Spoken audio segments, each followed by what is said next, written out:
WSC, how do you feel? Good. Woo! We feel great. We feel great. Oh, we feel so great. Woo, woo, woo, woo, woo. This is just a chant that they do at WSC, who I'll be speaking for. It is great to be here, and I am so grateful to be standing amongst all of you.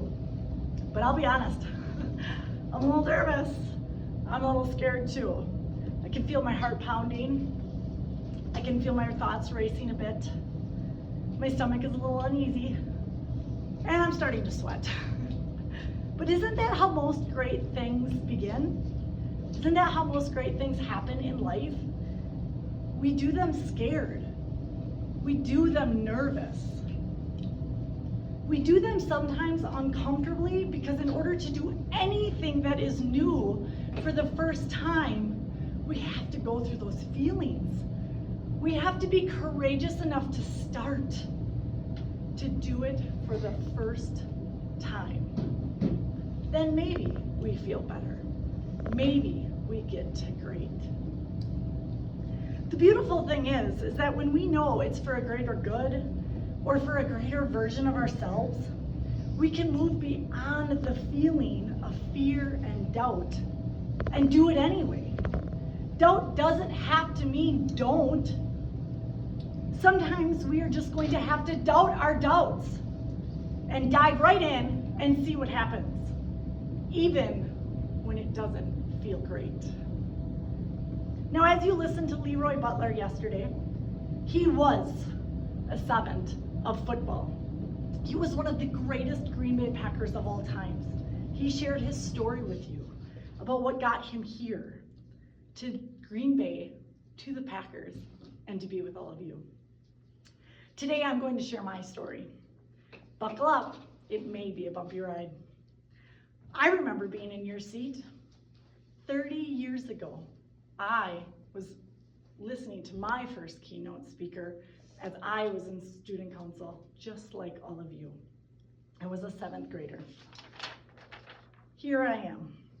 Braces, bangs, and big red dots all over my face. Clearly, God wanted to give me some material to work with to gain a good personality. Oh, middle school, the growing pains, and yet the possibilities that awaited me. I remember the feel of those cold metal bleachers, the curiosity of what I would learn or have to listen to that day. But I also remember feeling lucky. I got chose to be there, to listen, to learn. I got to do something different that would maybe make me different. In middle school, I feel like we crave wanting to be different, something different than we already are. It set me on a path to always ask myself one very important question, and it has changed my life. And I ask myself this question now every single day. What can I control? The speaker that got up on stage that day sang "The Man in the Mirror" by Michael Jackson. Now I'm going to spare the singing and the dancing with you, but I am going to tell you a few lyrics that will forever stand out for me. If you want to make the world a better place, you better take a look at yourself and make a change. It's going to feel real good. But this is the part that I would add. Eventually. Eventually, it will feel good. Change doesn't always feel good in the moment. Making a difference for yourself and for others doesn't always feel good right away. It doesn't always feel natural. It is and has to be a choice. And that is what is in your control. I learned very early on I couldn't control a lot of things, but I could control some. As a peer, I couldn't control how others would see me. I remember one particular Spirit Day. I was in the hallway and all the girls were getting ready to go and put on their final piece of Spirit gear, the red lipstick. So I followed them into the bathroom, and it was my moment. I was finally going to be included with them. I was going to be a part of these peers, and I was going to get to look like them.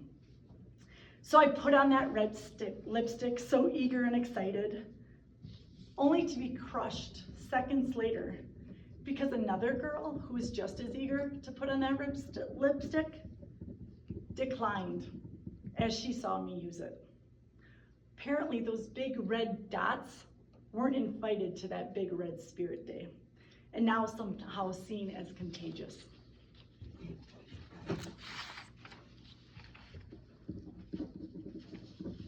Has this ever happened to you?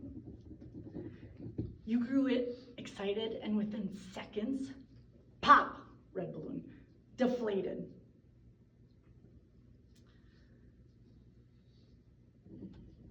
I just didn't understand.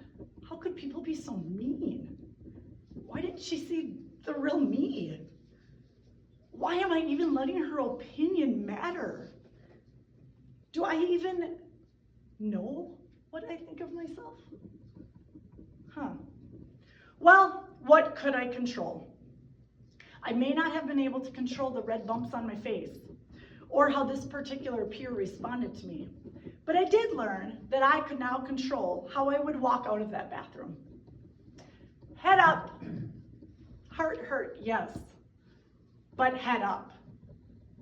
As a student, I couldn't control what came natural to me or what didn't, but what I could control was my effort and what I was going to put in and who I was going to ask for help and how often I would ask for help. I realized that I didn't always have to know all the answers, but in fact I could find them by asking questions, asking for help, engaging, even though at times I felt unsure and awkward raising my hand, nervous to be seen as an outsider, and sometimes dumb. But eventually, I learned that I would be smart, just smart in different areas in different ways. People smart? Yes. Biology smart? Maybe E for effort. Statistics smart? B for becoming vulnerable. But grit smart? Yes. You got it, and so do I. I learned that I had it. Grit means to have the courage to persevere, to be mentally tough. I have a choice, and I could choose to persevere, to have grit, and to go for it. That's part one. Thank you.